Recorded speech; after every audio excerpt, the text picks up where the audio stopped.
Kelly Renee Gissendaner spent 17 long years on death row, her final moments marked by a chilling choice. She sang "Amazing Grace" as lethal drugs coursed through her veins. But the nightmare began with her forcing her lover to stab her husband 19 times in the dark woods, leaving him to choke on his own blood while she plotted her next move. To unravel how this mother of three became Georgia's first female execution in 70 years, we must rewind to a childhood drowned in abuse and chaos. Hit that like button and subscribe to be part of our growing community. Also, drop a comment telling us where you're watching from as we dive into this chilling story. Picture rural Georgia in 1968, where cotton fields stretched endlessly under a relentless sun. That's where Kelly Renee Brookshire entered the world on March 8th. Born to Maxine and Larry Brookshire, a couple whose love was as volatile as a summer storm. Maxine and Larry partied hard, downing booze and speed while their screams echoed through the thin walls of their modest home. Fights turned ugly fast, and after just 4 years, their marriage shattered, partly because Maxine couldn't keep faithful. 8 days later, Maxine wed her lover, Billy Wade, dragging young Kelly and her baby brother Shane into a fresh hell. Wade's temper was a monster. He'd lock the kids in their rooms while pounding Maxine bloody. When that wasn't enough, he'd turn on them, choking Kelly until she gasped, whipping her with belts, fly swatters, or whatever his fist could grab. Stupid, ugly, unwanted. Those words weren't slips. They were daggers Maxine and Wade hurled daily, carving deep scars into Kelly's soul. By age 5 or 6, the horrors multiplied. A neighbor began molesting her, a secret torment that dragged on until she was 12. Stepdad Wade and other men piled on the abuse, twisting her world into a place where trust was a fairy tale. School? It was no escape. Exhausted from nightmares and bruises, Kelly struggled to focus, barely scraping through grammar school. At 10, she chased a glimmer of hope, reuniting with her real dad, Larry. Heart pounding, she dreamed of hugs and stability. But Larry had moved on. New wife, new daughter. He left Kelly dangling, her hopes crushed like dry Georgia dirt. What happens when a girl with no safe harbor hits her teen years? The storm was just brewing. High school brought a forced fresh start in Winder, Georgia, a tight-knit town 20 minutes from Athens. Towering at 6 feet, Kelly stuck out like a sore thumb among the locals who'd known each other forever. Trailer trash, they sneered, shutting her out. While classmates cheered Friday night football, she slung burgers at McDonald's drive-thru. Home rules were ironclad. No friends over, especially boys. No dating. Loneliness gnawed at her. Until senior year, when Mitzi Smith broke through the ice, offering real friendship for the first time. But joy was fleeting. That same year, a brutal date rape shattered her again. 9 months later, in June 1986, just 2 weeks after grabbing her high school diploma, Kelly gave birth to her first son, Brandon. She hid the pregnancy as long as she could, but whispers turned to outright taunts. Who was the father? She clammed up, maybe a classmate, maybe someone else. Larry suddenly reappeared, insisting Brandon take his name. For a moment, family felt possible. At 19, desperate for stability, Kelly married high school acquaintance Jeff Banks. It lasted 6 months. One family dinner exploded when Larry pulled a gun on Jeff over bread. Divorce hit, stranding Kelly as a single mom in her mom's cramped mobile home. Jobs slipped away. Shoplifting arrests piled up, little thefts born of desperation. Larry's fists found her again. Booze became her numb escape. By her early 20s, Kelly was a ticking bomb of rage and unmet dreams. Could love save her, or ignite the fuse? These years forged Kelly, not with excuses, but with unbreakable patterns. Abuse taught her the world was cruel. Neglect screamed she wasn't worth saving. Early rebellion hinted at the manipulator she'd become, charming her way through pain while fury simmered beneath. From cotton fields to courtroom destiny, every bruise pushed her closer to the edge. After her messy split from Jeff Banks, Kelly tried to pick up the pieces. That's when she crossed paths with Doug Gissendaner. It happened in March 1989, thanks to a friend who set them up on a blind date. Doug was a tall, quiet guy with a big heart, the kind who worked hard and dreamed of a steady life. He fell for Kelly right away, her energy, her smile, even with little Brandon tagging along. Doug treated the boy like his own son, and soon they were talking marriage. By September 2nd that year, they tied the knot, with Kelly already 4 months pregnant with their daughter, Kayla. It felt like a fresh start, but trouble bubbled up fast. Money was always tight. They lost jobs and ended up crashing at Kelly's mom's place. Doug joined the army to make ends meet, shipping off to Germany with the family. But Kelly felt lonely there. She spent his paychecks on fun stuff, and whispers started about her seeing other guys. Fights got louder, yelling, slamming doors. They split in October 1991, divorced by May 1993. Kelly had another baby, Cody, from a fling during her short army time. The dad passed away from cancer before meeting him. Doug came back to Georgia, trying to be a good dad to all 3 kids. By early 1996, they gave it another shot. Doug bought a little house on Meadow Trace Drive in Auburn, a cozy spot with 3 bedrooms, even if the loan was tough. He said it was for the family. From the outside, it looked happy. But inside, Kelly's secrets were growing.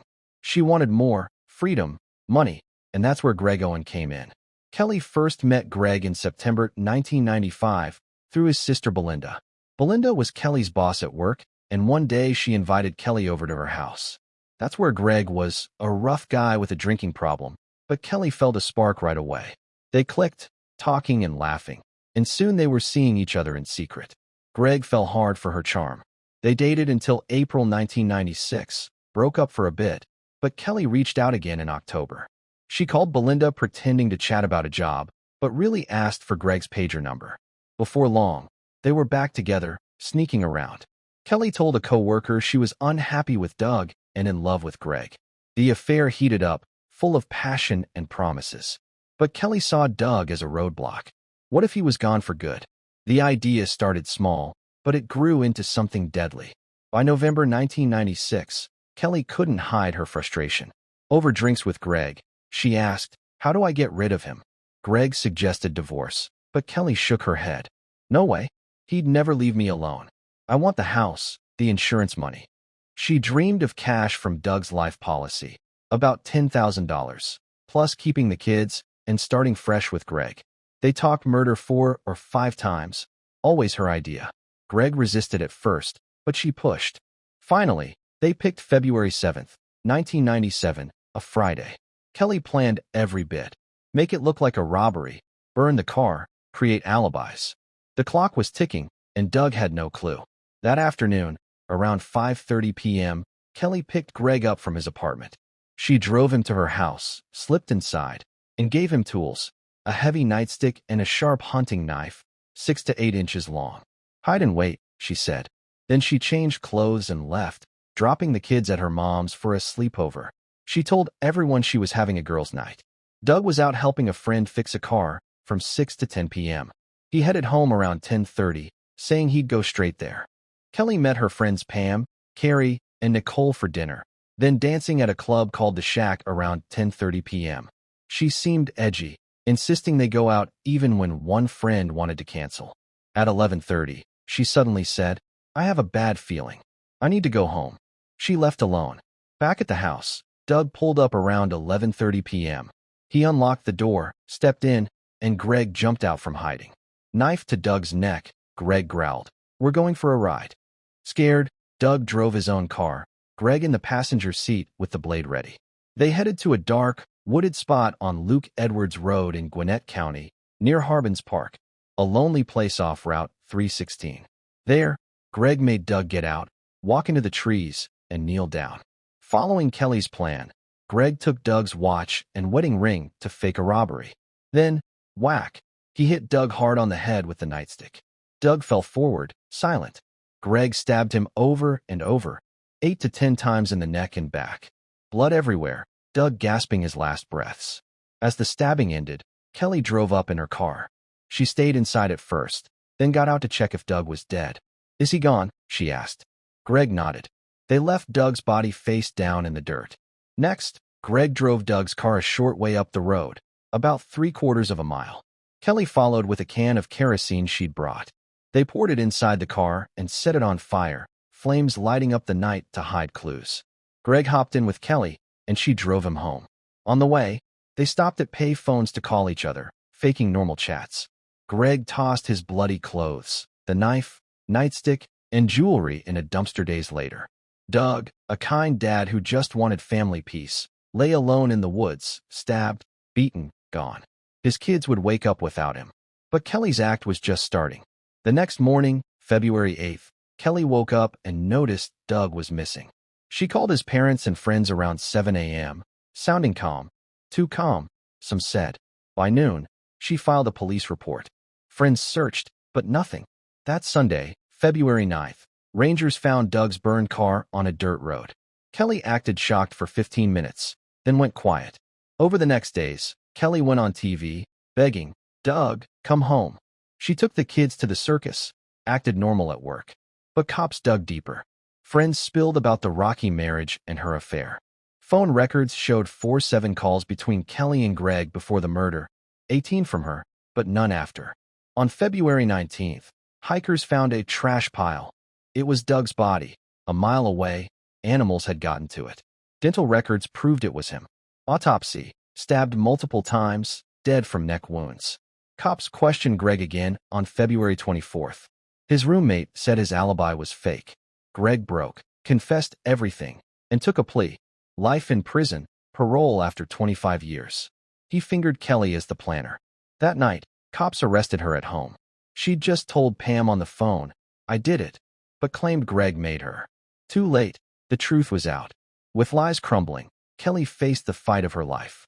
Would a jury see through her tears? The moment the cuffs snapped on at midnight, February 25th, 1997, Kelly started talking fast. She sat in the cold interview room, tears streaming, and told the detectives a story that sounded like a nightmare she never asked for. "Greg made me do it," she cried. "He showed up with a knife, said he'd hurt my kids if I didn't help. I thought he just wanted to scare Doug, maybe fight him. I never wanted this." She swore she dropped Greg off at the house that night, then went dancing with friends to keep her alibi tight. When she got home, Doug was gone. End of story. But the police had already started pulling at the threads. They asked her to take a lie detector test. She said no.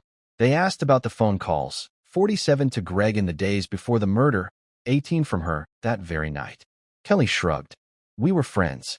They asked why friends said she hated Doug, wanted the house, the insurance money. She shook her head. Lies. Then came the call she made from jail to her friend Pam. First words, "I did it." Second words, seconds later, "No, Greg forced me." The tape didn't lie. Greg Owen, already locked up, decided to talk. In March 1997, he took a deal: life in prison, no death penalty, if he told the truth. And he did. Every detail. How Kelly begged him for months to kill Doug. How she handed him the nightstick and the knife. How she paged "done" when it was over. How she drove up to the woods, flashed her headlights, and asked, "Is he dead?" The jury would hear every word. The trial began on November 2nd, 1998, in Gwinnett County Superior Court. The room was packed, cameras outside, 12 strangers inside, 10 women, 2 men, who would decide if Kelly lived or died. Prosecutor George Hutchinson stood up first. "This wasn't a crime of passion," he said. "This was a plan." Renee Gissendaner used Greg Owen like a weapon. She wanted her husband gone, and she got exactly what she paid for. Greg took the stand. Calm, clear. He walked the jury through the night step by step. Hiding in the closet, jumping Doug at the door, the drive to the woods, the beating, the stabbing, the fire. Then Kelly pulling up, checking the body, driving away. No emotion, just facts. Kelly's lawyer, Edwin Wilson, fought back. He called Greg a liar with a sweetheart deal. He showed pictures of Doug, big guy, Army vet. "You're telling me he just knelt down and let this happen?" He brought Kelly's mom to the stand. Maxine cried, begged, "Don't take her from her babies." He put the kids' photos on the screen. But then the state called Laura McDuffie, an inmate Kelly tried to pay $10,000 to lie for her. McDuffie brought the handwritten script, Kelly's own words. The jury stared. Kelly never testified. She just sat there, eyes red, shaking her head. On November 18th, after 2 hours of deliberating, the jury came back. Guilty. Malice murder. The courtroom went still. Kelly's mom gasped. Doug's family held each other. The next day, November 19th, the same jury decided her punishment. The state listed the worst parts: kidnapping, torture, hiring a killer. The defense begged for mercy, abused childhood, 3 little kids. 2 more hours. The foreman stood. We, the jury, fixed the sentence at death. Kelly mouthed, "I love you," to her mom as deputies led her out in chains. Greg Owen got life, eligible for parole in 2022. Kelly became the only woman on Georgia's death row. But the story wasn't over. Appeals were coming. And behind bars, something unexpected started to grow. Behind the cold bars of Georgia's prisons, Kelly Gissendaner spent 17 years on death row, a slow march toward a fate she once orchestrated for someone else. What started as isolation turned into a life of quiet redemption, but the shadow of Doug's brutal end never faded. From 1998 to 2011, Kelly lived in harsh lockdown at Metro State Prison, the only woman facing death in Georgia. Shackled in leg irons and waist chains just to move, she stared at concrete walls for 23 hours a day. But even then, her voice carried. Through air vents, under doors, over fences, she'd talk to broken women nearby. "You're worth more than this," she'd whisper, pulling some back from the edge of suicide. Others she mentored into change, inspiring a group called the Struggle Sisters, ex-inmates who carried her fire into freedom. In 2011, they moved her to Arendelle State Prison, a softer spot for women on death row. No more total lockdown. She cut grass in the summer sun, danced in Christmas skits popping from giant presents, joined creative writing circles dreaming of far-off beaches. But her real days revolved around faith. A lightning bolt conversion hit after sentencing. She dove into theology classes from Emory and other schools, chains off for lectures. She wrestled with giants like Dietrich Bonhoeffer and penned letters to Jürgen Moltmann, the famous theologian who became her pen pal. By 2011, she graduated top of her class, preaching at the ceremony. Every evening, she'd lead Bible studies and worship for up to 150 women, her voice rising in songs of grace. Guards knew her by name, not number, for even wrote letters begging mercy, calling her a model who lit up the darkest cells. Remorse poured out like rain. "I accept full responsibility," she wrote in clemency pleas. "Doug was an amazing man. I stole him from his kids." Appeals piled up, stays for storms, bad drugs, while heavy hitters pleaded. Pope Francis, ex-judges, even prosecutors. But the board said no each time. Redemption felt real inside those walls. Outside, justice waited patiently. September 29, 2015, dawned heavy. Kelly woke at Arendelle, heart full of prayers. Her kids had begged publicly days before, "Don't take our mom." But the final visits went to her spiritual rocks, Reverend Della Baycote and friend Marcus Easley, who stayed the last 2 days, holding hands, sharing scripture. As evening fell, word came, execution on. Transferred to Georgia Diagnostic Prison in Jackson, she ate her last meal around 7 p.m., cheese dip slathered on chips, sizzling Texas fajita nachos, chased with a diet frosted lemonade. Simple comforts for a woman who'd savored stolen freedom. Strapped to the gurney at midnight, witnesses watched through glass. Doug's family there, hearts torn. Kelly looked up, voice steady. "I love you all. I love you, Sally. I love you, Susan." Then, to her children, "Let them know I went out singing Amazing Grace." She broke into the hymn, pure and strong, as the lethal injection flowed. Pentobarbital, the same drug that sparked earlier stays. Her chest heaved twice. Silence at 12:21 a.m., September 30th. Georgia's first woman executed in 70 years was gone. Kelly's story haunts. A killer reborn as healer, stabbed by the system she once wielded. But was putting her to death true justice? Or proof that even masterminds can change, while her knife-wielding lover waits for parole? What do you think? Drop your thoughts below, like if this gripped you, and subscribe for more raw true crime tales.